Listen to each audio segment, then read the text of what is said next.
What's going on, everybody? Welcome. This is the Nerd Enthusiast Wrestling Podcast, which is a Hot Tag production.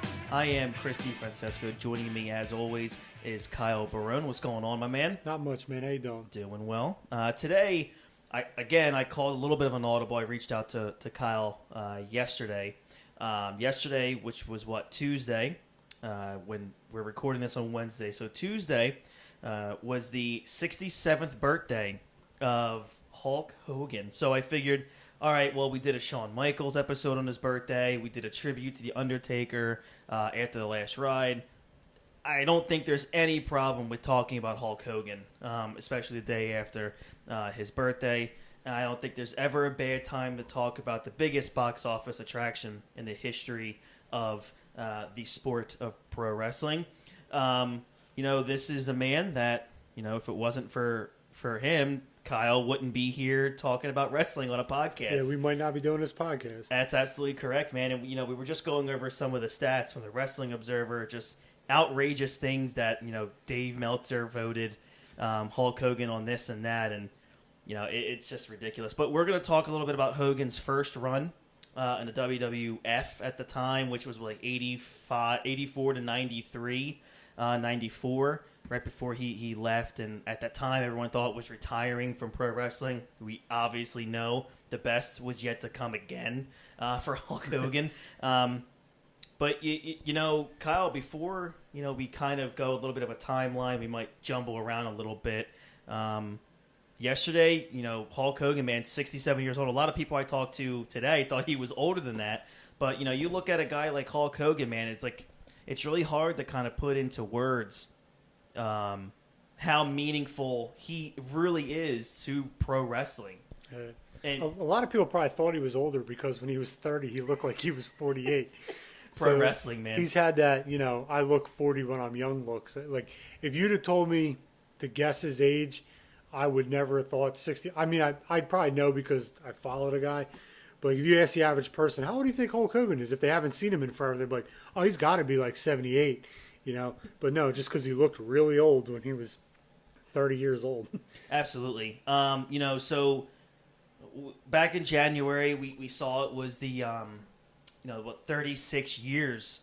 January 23rd, 84 was when, Hulkamania started, when he pinned, when he pinned the Iron Sheik to become the WWF World Heavyweight Champion at that time. And my goodness, Barone, I mean, he held that title until 1988, correct? Yeah, for 4 years. And, we were talking about it. I think you might have the stats, and you had the photo or the stats of Hogan.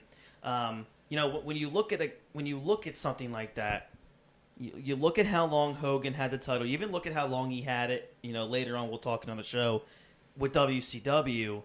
1984 to 1988, you have one singular champion. Mm-hmm. Again, it's different because the product wasn't saturated like it is today, to where you have a champion on Monday, then Friday, then you have 15 pay-per-views throughout the year.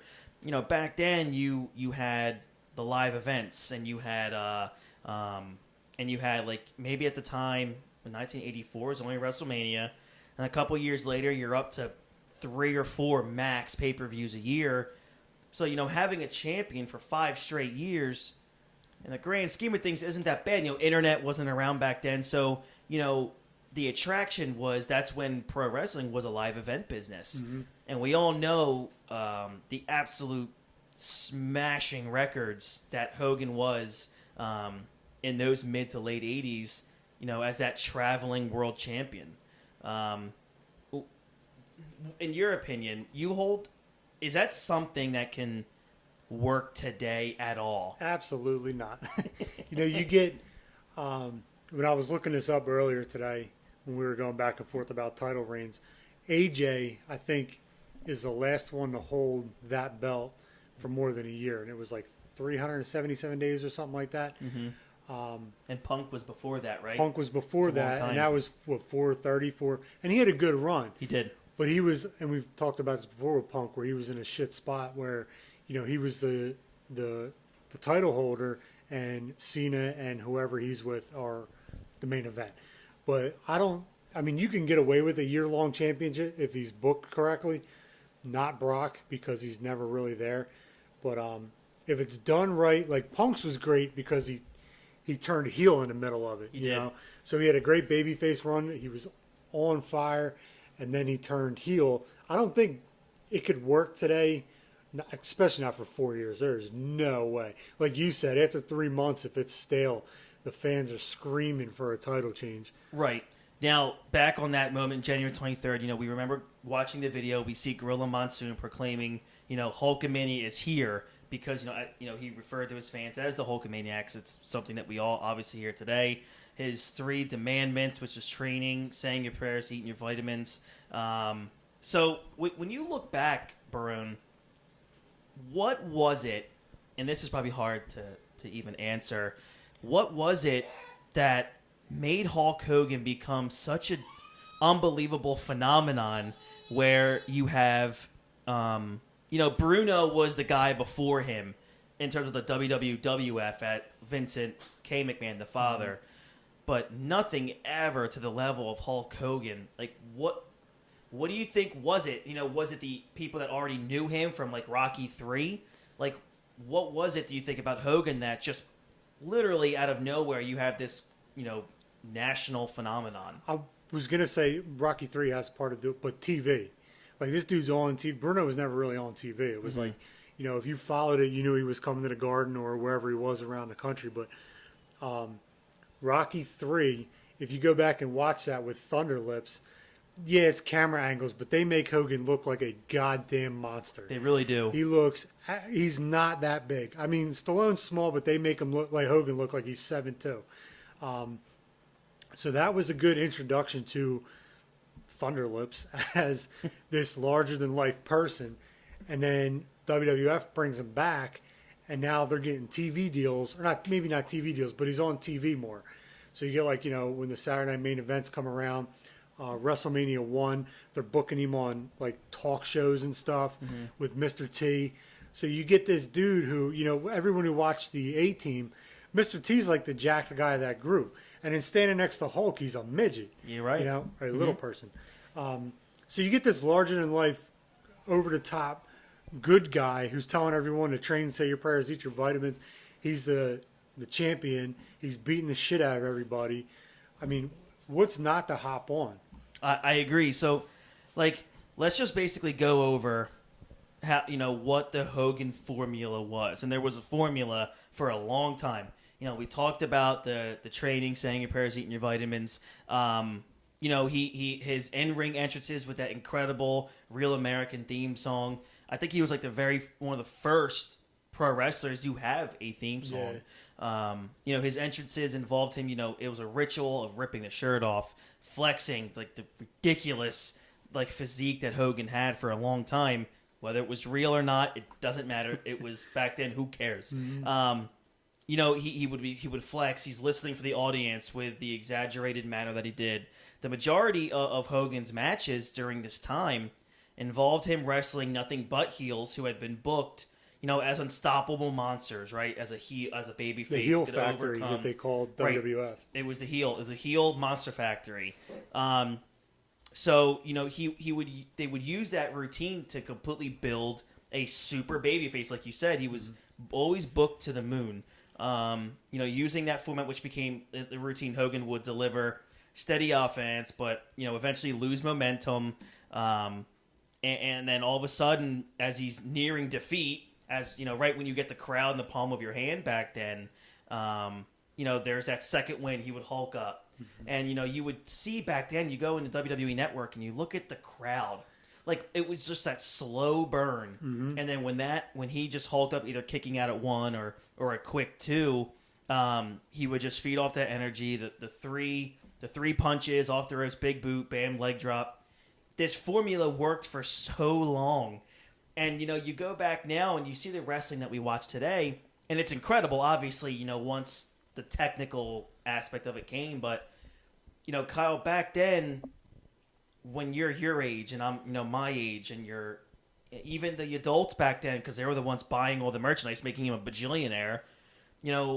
Why did it work so much back then? But then you look today, it's like, I don't want to see any of that. he connected with the crowd better than anybody else did back then. If you think about it, he comes out. He's usually, a lot of times he had a flag. He's like, pointing to the audience, spinning around, talking about how he's going to go nuts on this guy, gets in the ring, usually clotheslines the guy out because they try cheap shotting him or something, rips his shirt off, everyone goes nuts, throws the shirt into the crowd, again, connected with the crowd, throws the headband into the crowd, connected with the crowd, the ear thing, listening, getting them involved with everything. And at the end, hulking up and posing for all four sides, the whole Hulk must pose thing. It got everyone in attendance involved. And, like a lot of other guys didn't do as much crowd work as Hogan did. They were good, but it wasn't the same. Like, Warrior would come out and shake the ropes and then, beat his chest and that's it. But Hogan's like pulling you in. Yeah. And when he starts hulking up, like you said, you hear that pop, the crowd's behind him 100%. And Absolutely. They want him to overcome everything that's going on. And it is crazy because, and that's the whole point of where TV or like weekly television can hurt a guy like Hogan, but back then there wasn't that to where every time you saw, like there were, obviously with the Saturday Night's Main Events and the WrestleMania, those are the people that only got to see Hulk once or twice a year. Yeah. So when you see the shirt ripping or, all the standard stuff that he did, it was all meaningful to you because you didn't see it every night. Yeah. You couldn't go on YouTube and look at the formulaic, scripted, standard Hulk Hogan 5 move set that people rip John Cena for. You couldn't get tired of it because it wasn't something. In order to experience Hulk Hogan, you had to buy a ticket or wait for a television event. So go back now on the network and watch 5 Hogan matches in a row. It gets boring. It does. It's great. Like we said, it's great at the time, but I do it with a lot of things. I'll go back and I'll watch, like Demolition had a thing where it was like their greatest matches or something, or Warrior. The theme song gets old. You hear it over and over again, beginning and end. Same thing with Hogan's. It's, you got to pick and choose watching those. Where now, if you watch Seth and AJ or something, it's a different match every time with a different, you might have the same finisher, right? But it's not the same, like, how Cena was really the last person to do that, the 5 moves of doom, so, and he got ripped for that. He did. That's really funny. And then after all of that, over that next year, Hogan became, the face of wrestling, as Vince and the Machine pushed the WWF, into pop culture. Rock and wrestling on MTV, they drew record houses all over the country. Which is god awful if you go back and watch I've it now. never seen it. Watch it on the network. It does not age well. Oh, no. It's just bad animation. You could clearly tell it's not Hulk Hogan's voice. But I mean, it's cool for nostalgia, but it doesn't age well. Right. And then they were drawing record houses everywhere, pay-per-view buy rates, television ratings. The centerpiece attraction for the first WrestleMania in 1985 in March. Hogan teamed with Mr. T, like you said, to defeat Roddy Piper and Mr. Wonderful, and then eventually we saw Cowboy Bob Orton in there. As much as we want to talk about the success of Hulk Hogan, how vital was it that Vince was able to throw people like the Andres, but even before that, the importance of Rowdy Piper? I think it gets lost how incredible Piper was. He was the hottest heel in wrestling. He was. Go back and watch his promos. He was a dick. He was a loudmouth. Hogan never beat him because he wouldn't. Right. He wouldn't do the job for him. So it was always like this. He was a great antagonist who would always lose by DQ or count out. So it made you want to come back to see Hogan actually beat this guy. Right. But you can't be a great babyface without a great heel, and vice versa. You could be a great heel, but if you don't have a babyface to come after you or overthrow you, then it's like the NWO got old. Correct. And we'll talk about that later. Yeah, but they just beat everybody all the time, and it got old. And that's what happens when we read, and it's obviously factual. You can find it on the internet.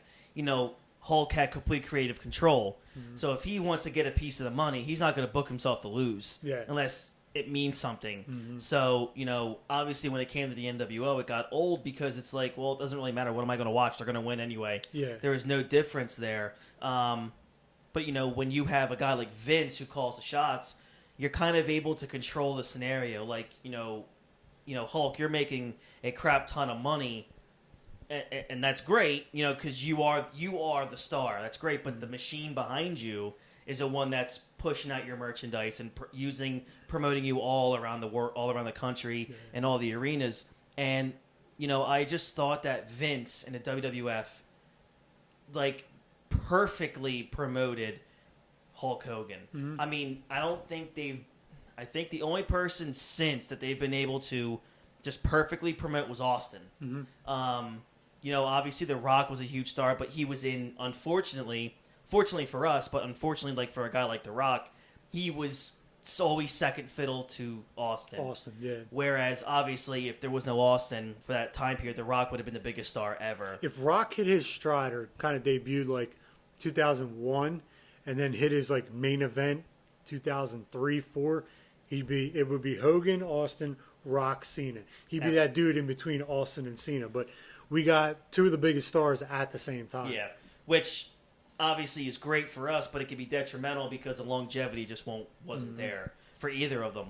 On Saturday night's main event, the very first one, Hogan defended his WWF World Heavyweight Championship against Cowboy Bob Orr in a match that Hogan won by disqualification, which is very common back in those times. Like, even on house shows, you read DQ, count out, DQ, count out. I don't know if that's, doesn't want to destroy the heels by outright pinning them 1, 2, 3 all the time. But didn't Bruce say, like, it makes you want to, when they come back, want to see it again? Yeah, it's when they come back or they come around or whatever, it's like, well, Hogan, like, if you book Cowboy Bob and Hogan beats them, and the next time around it's Cowboy Bob and Hogan, you're going to be like, well, he already beat him. Yeah. Because you're not seeing TV like it is today or whatever. Right. So I understand it, but... And they tried that formula again later on with him and Andre fighting like 6 or 7 times after WrestleMania 3. Yeah. And the attraction wasn't there because after the first time, maybe the second time, you realize, this isn't a great match to watch. Yeah. I mean, it's Andre and Hulk, but once you've seen it once, it's like, that was incredible. I really don't want to see that again. Like the first time at Mania, there was like a screwy thing in the beginning where it looked like Andre pinned him, but he really didn't. And then Hogan wins. Okay, that's cool. So you get the rematch where you can book like, no, I beat you, but it was, bullshit or whatever. Right. So I think the first rematch was the one they did on, was it NBC or something? Yep. They got like a 29 rating or like a 33 rating. Yeah, it was ridiculous. It was massive. You don't get 33 ratings anymore unless you're the Super Bowl. Yeah. So and you're getting 2 wrestlers doing that. Right. But after that, like WrestleMania 4 wasn't good. They both got DQ'd, and every time after that, it was like like you said, it kind of got old because Andre wasn't the Andre of 1980. He had a broken back. He was an alcoholic. He was severely overweight, and he shouldn't even been in there anyway. Right. So Vince had to back like a truckload of cash up just to do WrestleMania 3. Absolutely. Saturday night's main event 2, he defended the title against Nikolai Volkov in a flag match. He met longtime rival Roddy Piper in a WWF title match at the Wrestling Classic pay-per-view. Hogan retained that title by disqualification after Orton hit him in the head with a cast. Cowboy had a really badly broken arm for a long time. The worst broken arm in history. And then Hogan had like many challengers and successful title runs after that. Throughout '86, man, he went up against Terry Funk, which I don't even remember that. Don Maronco. He faced off in an awful steel cage match against King Kong Bundy at WrestleMania 2. Paul Orndorff and Hercules. Which I saw that thing that someone made that it was like, I don't know if it was rumored or whatever, but they wanted to do what the hell is his name? You know the picture I sent you. Yeah. I'm trying to remember what it was. Let me go to it. God damn it. The dude who got stabbed to death in Puerto Rico, I can't think of his name. Carlos Colon? No. Not Carlos Colon, I'm sorry. Bruiser Brody. Bruiser Brody. You're welcome. Jesus Christ. Bruiser Brody against Hogan in a cage match would have been fucking awesome at the time. Because if you've never seen a Brody match, go back and just watch the highlights. He was brutal. So that would have been booked, if that was like WrestleMania 5 and they booked that or something, or WrestleMania 6 with more TV and stuff, that could have been booked so well. Agreed. Because Brody was a monster. He was a big dude. He was like, the same size as Hogan and a savage. But yeah, they went with King Kong Monday because they couldn't get Bruiser Brody. Now I can't find the amount of days that Hogan had the WWF title. I just did the math on it a second ago. That's fine. But total days he had the WWF title was 2,185. That's incredible. And he had the WCW title, which we'll talk about that run later, for 1,177 days. So between the two, 3,362 days for 12 title reigns he had for that. So, and then what did you say the total was for like a Flair? For all 16? of Flair's 16 title reigns were 3,574. Oh my God. And then they were, kind of the same time. But then you look at Bruno held it twice, 4,040 days. Considering the first one was for 8 years. And we're sitting here like clapping hands for like CM Punk for 434. Yeah. Which is still obviously incredible. So yeah, we get to WrestleMania 3, obviously in '87. Hogan was booked against Andre. We see that it was 92,000 people. They were booking Andre as being undefeated for 15 years. Never been slammed. Which the internet go on ruined YouTube, that. ruined that one. He's been slammed so many times before that. So at that time, he was billed as 520 pounds. And then it became obviously the body slam heard around the world.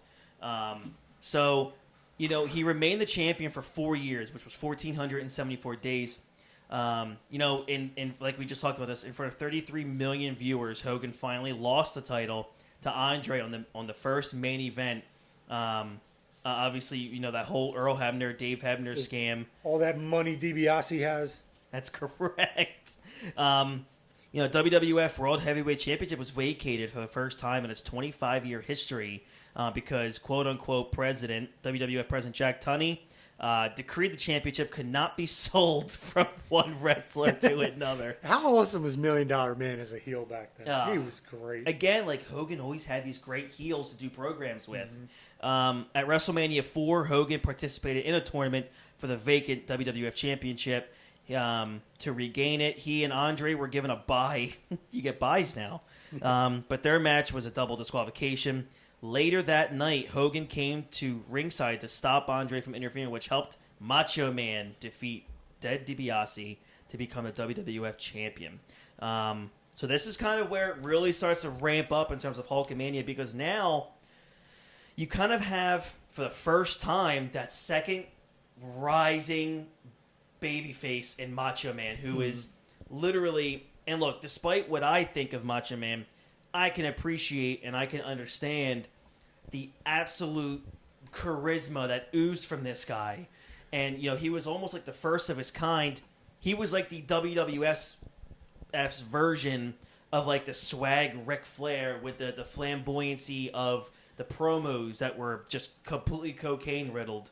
The outfits, the over-the-top outfits. Right. The jackets and I forget what they're called. Capes. I'm going to call them a cape. It was, but now you robe. The robes. That's it. Oh my goodness, it's been a long day. We day. are fucking up tonight. It's really all right. It's perfect. It's all right. But not just Randy Savage was taken over in terms of popularity, but Miss Elizabeth, like who did nothing. Exactly. I mean, she was quote unquote the first lady of professional wrestling, but we hear Bruce Pritchard all the time saying, we weren't necessarily invested in just Macho Man. Like, it was the package that really got us going, because they noticed, like, when they put out a poster of Miss Elizabeth to sell, it was one of the highest selling items in WWF history. Like, it was rivaling certain items of Hulk Hogan. Yeah. That's how popular Miss Elizabeth was. She's a very good-looking girl. Yes. She's a very pretty woman, and you didn't, like, who were the other women in WWF back then? Sherry Martel, right? Was she even there yet? Maybe not. I think guess not. It was like her. She eventually came over. Yeah. She was a phenomenal match. She's a pioneer. Yeah. I can't think of any. Yeah, you know what I mean? No, you're right. I guess that's why they called her First Lady, because she was literally the only one. Yeah. So there was no other women for you to look at on a poster for wrestling at that time. Yeah, I mean, you had, I'm trying to think, I mean, Moolah was still prostituting female wrestlers. Yeah, we're not even going to acknowledge her title run of 28 years. No, yeah, her 28-year title run. If you don't know what we're talking about, go watch that episode of Dark Side of the Ring because she is a bag of shit human being. She's not the best. Yeah. Might be the worst. Yeah.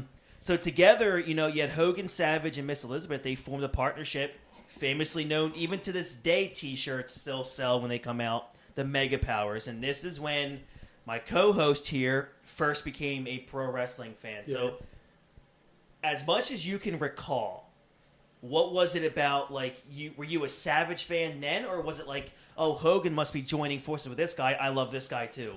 So the Mega Powers and everything is my earliest memories of actually watching. Mm-hmm. But I can remember before that when I was probably 3. So I was born in 83, so 86-ish, 87. Being in my parents' bedroom, and my dad would, and I talked about this before, my dad would take his shirts and cut the collar, and he would interview me, like standing on the bed in front of the mirror as me being Hulk Hogan. I don't remember watching the Hulk Hogan on TV, but I'll never forget this. Like, I would rip my shirt off and pose in front of the mirror, and then he would like act like he was Mean Gene and interview me as Hulk Hogan. So, like, even before I remember watching him on TV, I still have that, like, connection where, like, me and my dad used to watch wrestling when I was 3 years old. Yeah, I don't remember awesome. what was on TV, but I remember that with my dad, Mm-hmm. But, yeah, after the Mega Powers got together, it was the stuff I started remembering was them together against the Mega Bucks. Yeah, the creative geniuses at the WWF said, we got the Mega Powers.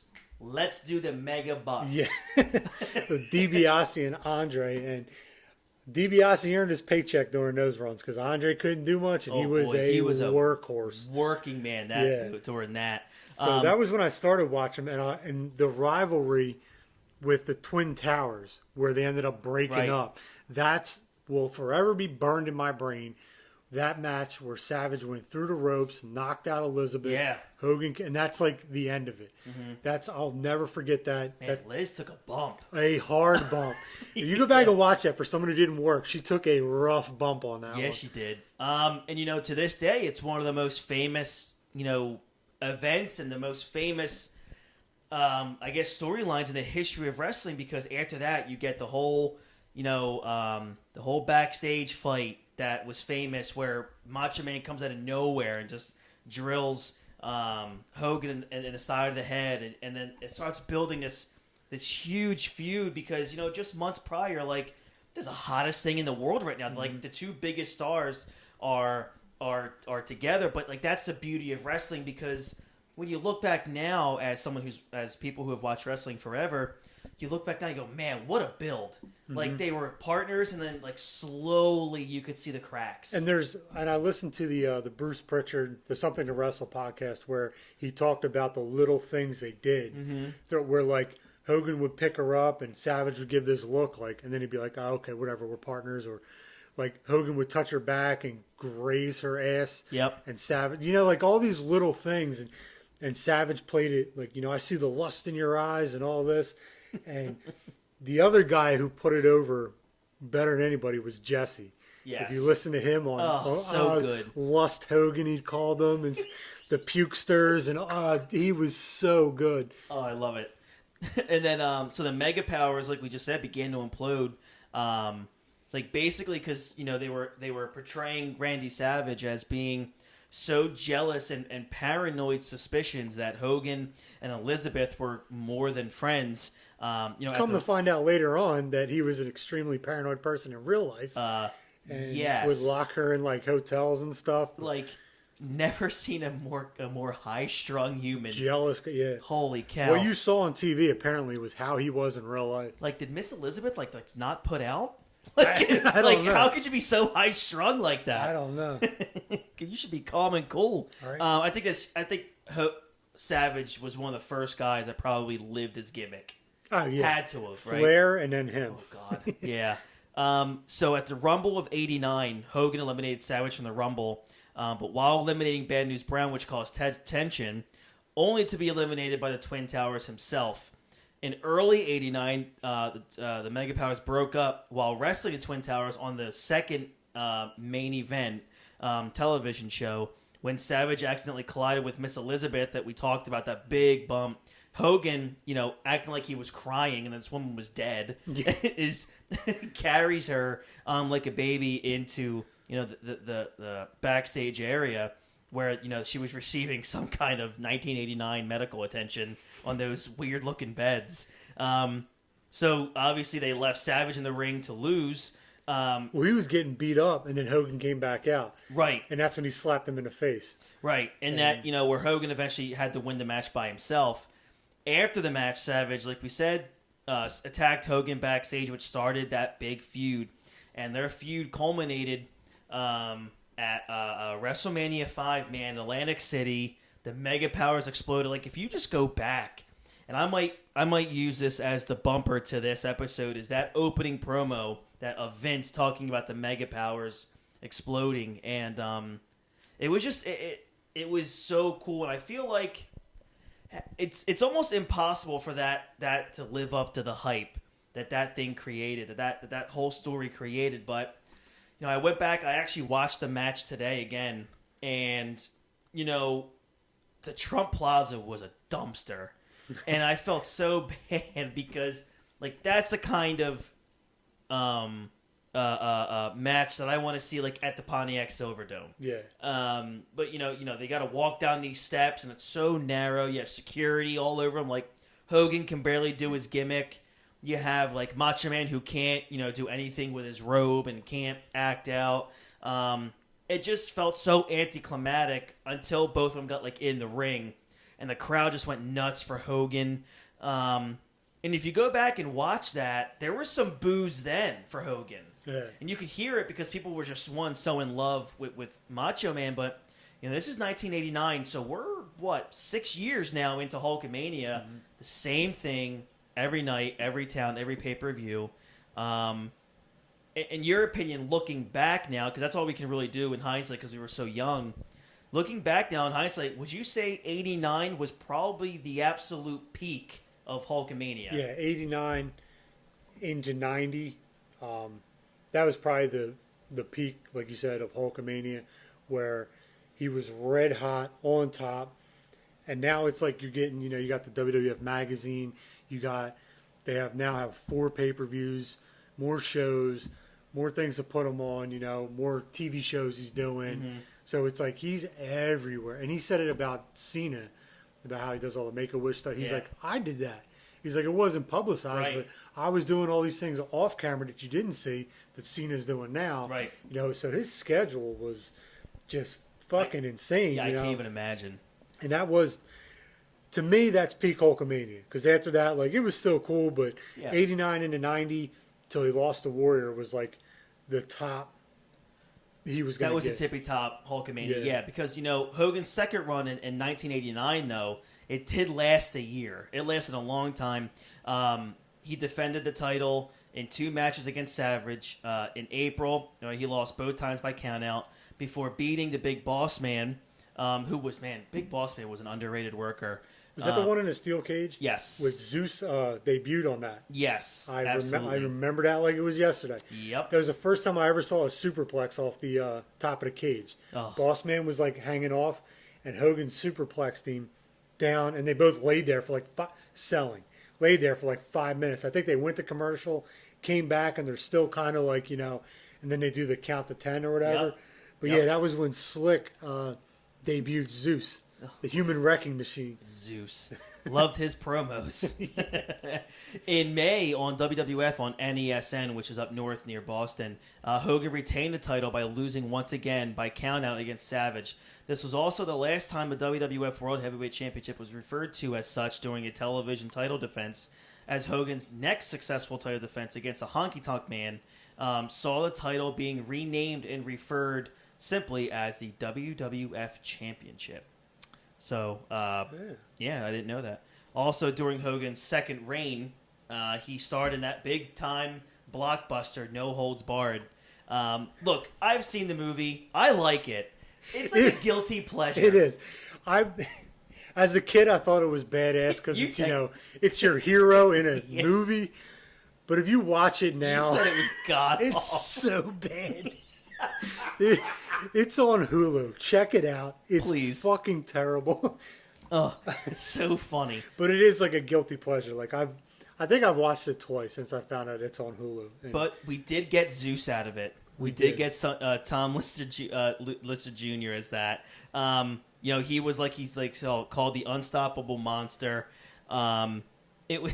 he was a big dude. Yeah, I mean, Hogan easily, obviously, was booked to defeat him in a series of matches across the country during late '89, beginning with that SummerSlam tag match, where Hogan and Brutus, the fucking Barber Beefcake, In a cage match. Right? Yep, beat Zeus and Savage. Man, Go I feel watch that bad for match. Savage, but he got paid for it. Yep. Savage played DiBiase that night because he had his working shoes on. Zeus was. And you know what cracks me up about like those two things? It's Andre's this big monster that no one can beat. Well, he doesn't start the match. DiBiase does. Yep. Zeus is this, wrecking machine that's tearing through. Like, Hogan can't beat him. But Savage will start the match. Savage will take care of the most of it. Why not put him out there, let him beat these guys in 2 minutes, and we're good. Right, agreed.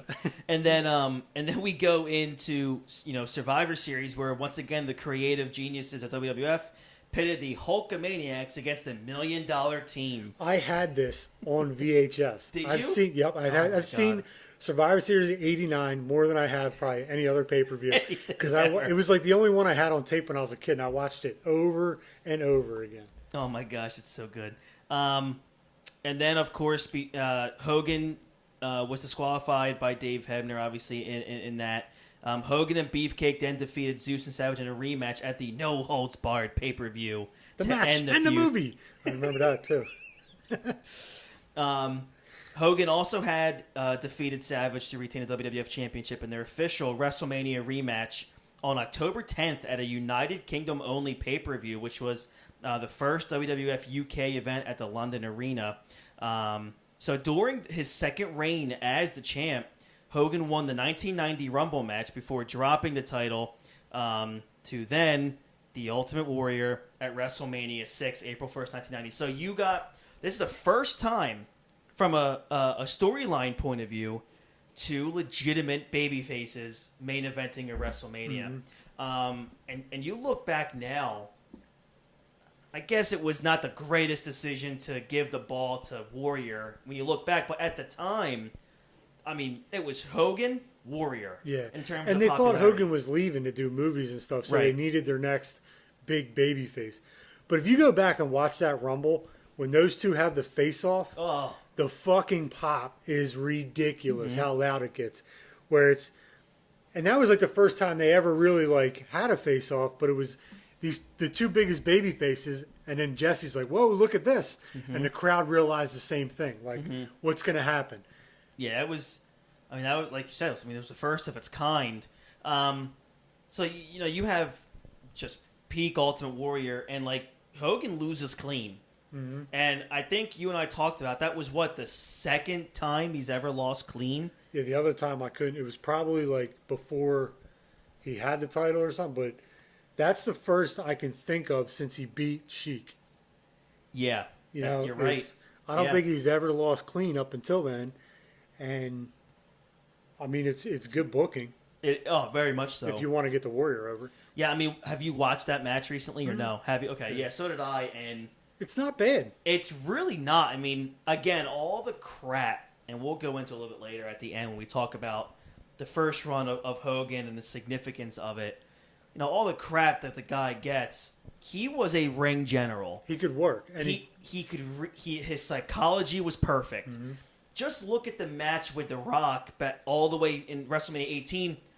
He had Matt, and The Rock even says like Hogan was talking to him during the match, saying, "Hold on, listen to the crowd, we'll get him." And then later on, The Rock would make a call like, "Okay, hold on." They were calling it in the ring, like he knows. He's gotten to the point where he's main evented the first 6 WrestleManias. yeah, So he knows what he's doing. he knows exactly what he's doing. If you have a 4 moves in your move set, and you're that over, you know what you're doing outside of everything but the punch kicks and leg drop. So you get done. He's gone now. Like you said, most people thought, okay, he's done for a while. After that 1990 WrestleMania 6. Hogan soon became in a big feud with Earthquake, who recently passed, correct? No, he passed a while ago. Did he? Yeah. Earthquake. Am I Kamala just passed. I know. Yeah, I know Kamala did. I thought No, someone we else. talked about Earthquake passing. It was like we were shocked because he was only like 42. That's right. Okay. He had, quote unquote, again, crushed Hogan's ribs with a sneak attack on the Brother Love show in May of 1990. So here, here we thought WrestleMania 6, Hogan loses, he's going to be gone for a while, and then it's May of 1990, and he's already back, doing stuff. Because that Warrior experiment didn't quite work out how they thought it would. Yeah, no. But I just watched that Saturday Night Main Event where Hogan came back that Bruce and Conrad covered. Dude, that video package was awesome. Where it goes from like him being on top to getting beat up, the song in the background, the like real emotional, sad, so fucking good. It was amazing. And then you hear Bruce talk about, and I have it written down here, where after that happens, if you really want to gauge like where you're at with this babyface, the WWF had fans write get well letters to Hogan, and it was just like alarming at the amount of people writing letters. And how genius is that? Because there's your mailing list. There's your mailing list. That's so smart. God, that's so good. Vince was ahead of his time back then. He really was. Like, when was that, 89, 90? 90. And he's doing stuff like that people would kill for to get a mailing list like that? Hogan returned by that August in SummerSlam where,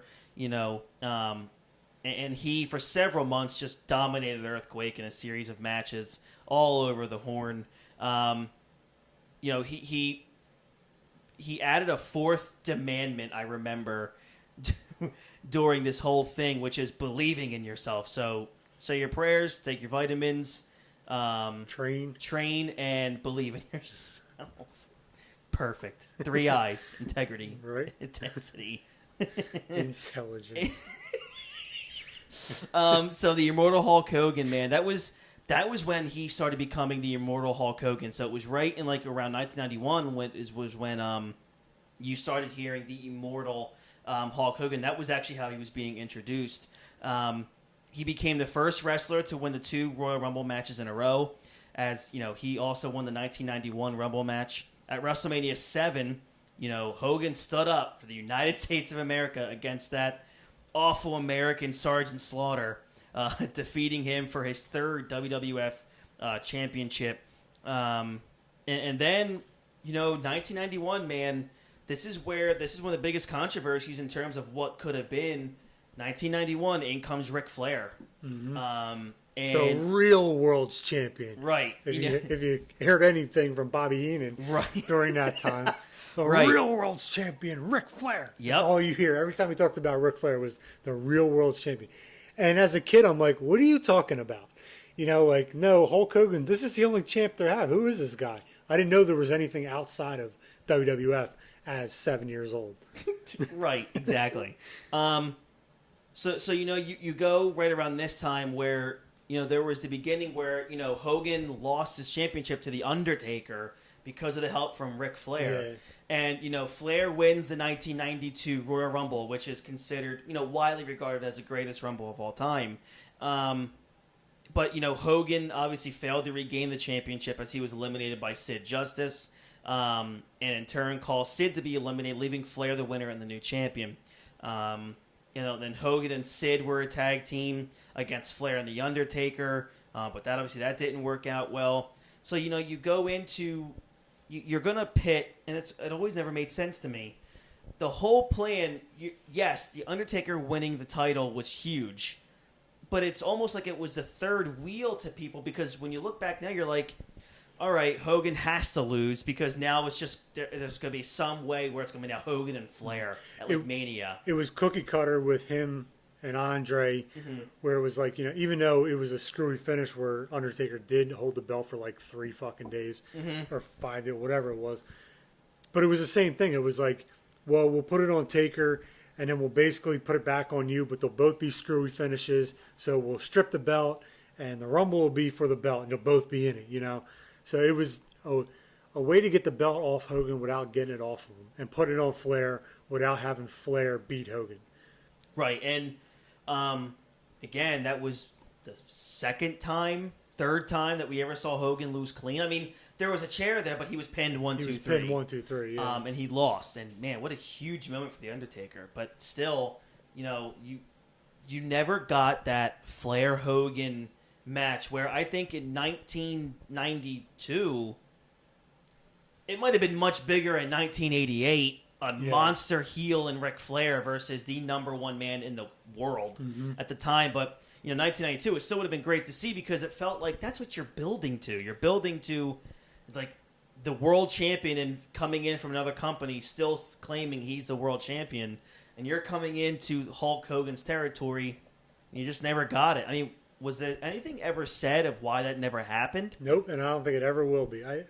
It was probably had been who wants to lose, who wants to go over. Pissing contest between who's going to win, who's going to lose, and I'm sure Hogan was like, "Well, I'm not losing to him," and I don't know. There's just never been a.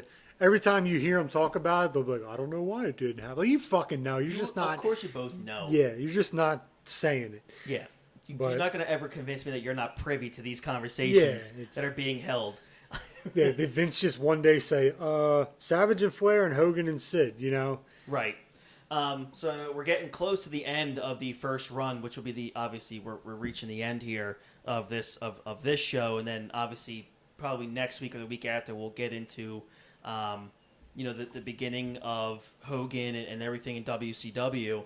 But at this time, 1993 was an awful year for the WWF. The news sources began to allege that Dr. George Sahorian, a doctor from the Pennsylvania State Athletic Commission, had been selling steroids illegally to wrestlers in general and Hogan in particular. And we all remember, Macho Man's talked about this, and so has Warrior in shoot interviews, that Hogan appeared on an episode of the Arsenio Hall show to deny the allegations. So due to intense public scrutiny, Hogan took a leave of absence from the company. And then Hogan returned to the WWF in February 1993 looking very much thinner and slim. Lean. Yeah. He looked shredded, but definitely not 315 pounds. Yeah. It's funny how in those promos, he's like, the 24-inch pythons have never been bigger. And clearly you're half your size. Yeah, clearly you're about 17 to 18-inch pythons rocking right there. He was probably 270. He was the best shape probably he's ever been. Yeah, lean. Back. Yeah. But he wasn't that bulky, monster he was No, before. he wasn't gassed up on something that ended in BOL. Yeah. He returned, like I said, in February 93 to help out Brutus Beefcake in his feud with Money Inc., which was IRS and the $1 Million Man. And officially renaming themselves the Mega Maniacs, taking on Money Inc. With Jimmy Hart. At WrestleMania 9, you had Hogan and Beefcake. For the tag team championship, Hogan went into the match sporting a cut above his black eye. That was pretty famously talked about. The WWF used Hogan's eye injury in a storyline that had DiBiase allegedly paying a group of thugs in a failed attempt to take Hogan out before WrestleMania. And then one of the most controversial WrestleMania moments ever is later that night Hogan won his 5th championship by pinning Yokozuna only moments after Yoko beat Bret Hart. In 30 seconds or something. Yeah, I mean, that was just bad. And you feel bad for Bret. Yeah. For this guy to just, because you have to assume Hogan politic he's coming up to the end of his contract, which was in 93. It had to have been, I don't know what the thinking was there. Is that a Hogan saying, look, brother, to Vince, I'm with you. Put the title on me. Didn't Bruce say it was just basically Hogan must pose? Send the fans home happy. You can do that. He doesn't have to win the title, though. Yeah. He can just come out, slam Yokozuna, leg drop, beat up Fuji. They're still happy. You don't have to beat the dude 30 seconds after he wins the belt, Yeah. I mean, he ended up, Yokozuna ended up getting the title back, and that was... And another screwy finish. Another screwy finish. And that was, unfortunately, the last that we saw of Hulk Hogan in the WWF in 1993. Losing to Yokozuna. King of the Ring, yeah. After that, after August of 93, Hogan sat out the rest of his contract, which expired that year. So, that wraps up the first run. This show is about the very first run of Hogan in the WWF. And, I'll tell you what, man, that final run, reading about it now, when you look at 1993, one, you're in the middle, and then you're coming off of the huge steroid scandal. And, Hogan testified against Vince in the Supreme Court. So your thoughts on the end of Hogan when you look back from 84 to 93, he headlined every WrestleMania, basically. He won, 5 championships, ridiculous amount of days and years with the title. He from 84 to 93, the WWF was a completely different company, and that's because of the success of Hogan turning it from a Northeast territory to a global entity. Yeah. Did Hogan deserve a better ending, or can you maybe blame that last couple years on Hogan? Probably both. I wonder if Hogan said, like, yeah, I'll lose to Yoko and then I'll come back and we'll do something. And it ended up, he said he sat out his contract. At the time, it's like, if he's done wrestling, he should have had a bigger send-off because he's the only reason anyone was watching him. Like we said, if it wasn't for Hogan in 84, 85, there probably wouldn't be a WWF today. Who knows if there would even been one in 93. Yeah. Or if the territories would have still been alive and it would have just, like you said, an East Coast New York thing and not a global, worldwide phenomenon that it was. I don't know, because we all know, we've all heard the stories about how much of a dick Hogan could be. Yeah. And where it was all Smart about businessman. Very smart businessman. Yeah. Smart wrestling mind too. But it was like, he thought about himself a lot of times before he did the whole business. Right. Where it's, well, this is going to make me look bad, but it's like, dude, you've been here for 10 years. We need to put somebody else over. Yeah. And if he just didn't want to do that because he didn't want to lose to a Brett, because Brett was a lot smaller than he was.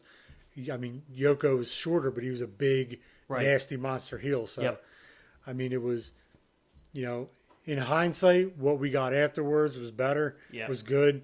But at the time, it's like, well, that's it, And then they go with the Brett Michaels era, which are smaller, faster paced. The new generation is what they call it, My final question here before we sign off for this week. And my final question is, let's just say, hypotheticals, and I'm not always a fan of hypotheticals, but wrestling is a work, so you can kind of present hypotheticals in terms of how you want to propose a question. So 1993 comes and goes. Hogan does what he says he's going to do, and he's done.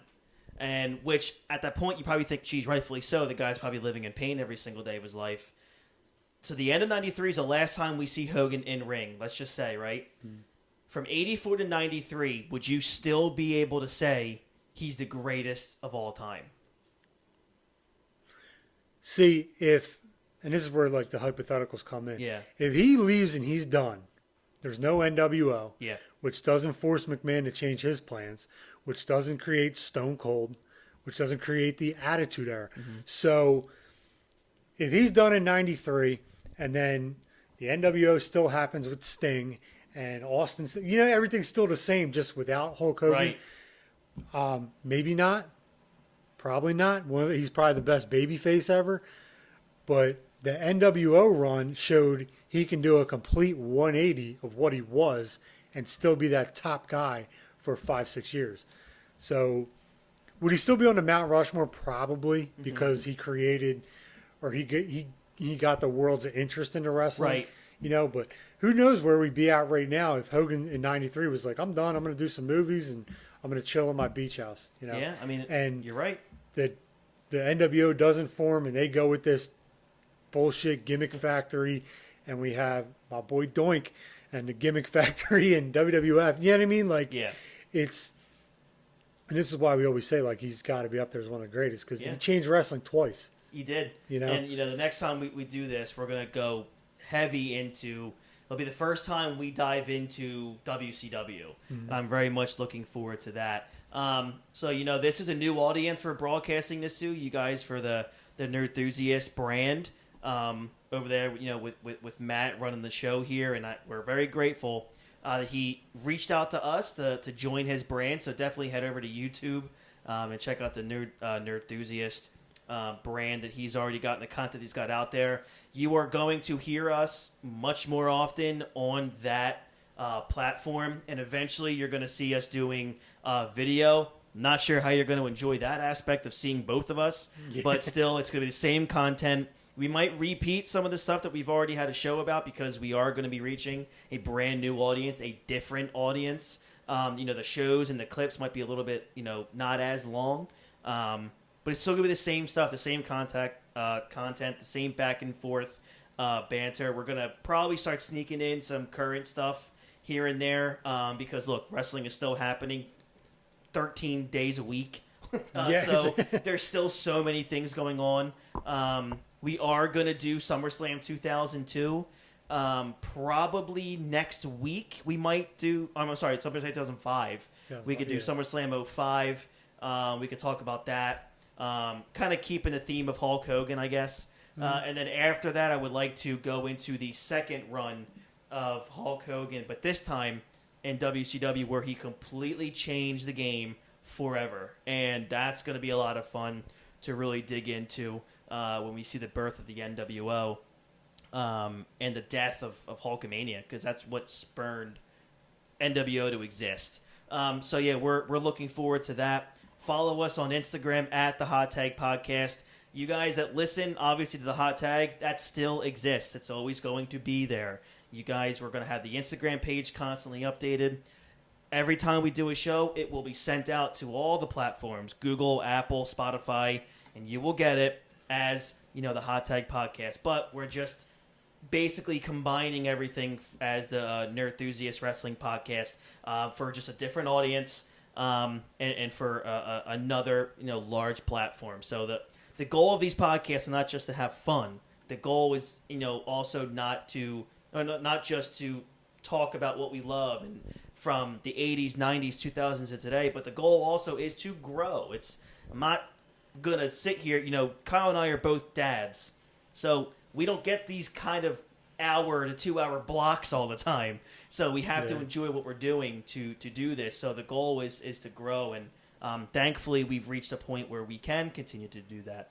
And the pandemic has kind of helped those kind of avenues open up. So thank you guys very much.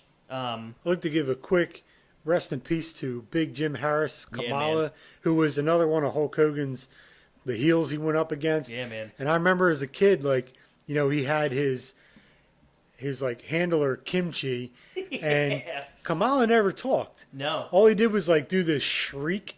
So you would think this dude is plucked straight out of a jungle from somewhere. He was a big guy, a decent worker for his size. Yeah, the Ugandan giant. And apparently, anyone who ever knew him said he was the nicest guy you'd ever talked to. I heard an interview with him, and he just sounded like this sweet old down south country boy, But yeah, he was 70 years old. I think he had diabetes. He had his legs removed. So he's been in bad shape, but he held on for a while.